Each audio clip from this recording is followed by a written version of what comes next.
મજામાં. આજનો સુવિચાર છે દયા. આ સુવિચાર અમેરિકાના નિબંધકાર, પ્રકૃતિ પ્રેમી, કવિ અને ફિલોસોફર એવા શ્રી હેનરી ડેવિડ થોરો સાહેબે ખૂબ જ રીતે લખ્યો છે. દયા, કાઇન્ડનેસ.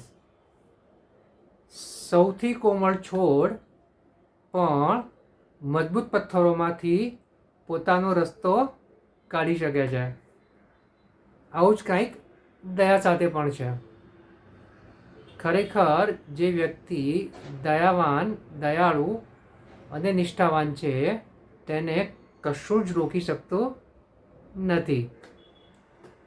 મારા વાલા મિત્રો, જે દયાનો જે ગુણ છે એ ગુણ માણસના હૃદયમાં હોવો જોઈએ અને જ્યાં જરૂર પડે ત્યાં આ લાગણી વ્યક્ત પણ કરતા આવડવી જોઈએ. મહાન ફિલોસોફરમાંના એક શ્રી હેનરી ડેવિડ થોરો સાહેબ અહીંયા એ જ વાત કહી રહ્યા છે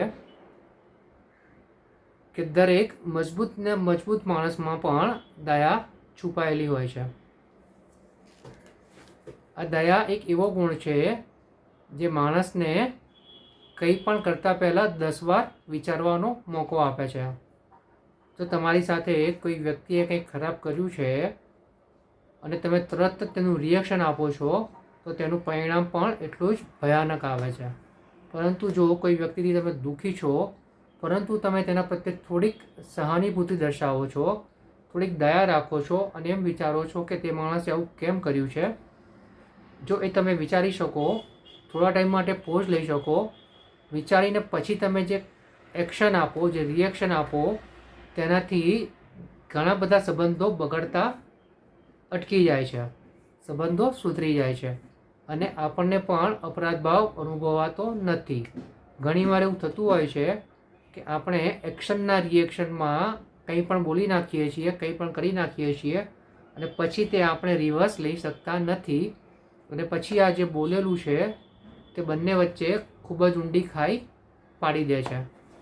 માટે જ જો આપણે આપણા સંબંધો મજબૂત રાખવા હોય, આપણે આપણા જીવનમાં સંતોષપૂર્વક સફળ થવું હોય, આપણે આપણા જે લક્ષ્યો બનાવેલા છે, જે સારા અને સાચા છે ત્યાં સુધી પહોંચવું હોય તો આપણે આ જે દયાનો ગુણ છે, જે કાઇન્ડનેસ છે, તેને આપણા દિલમાં રાખવી પડશે.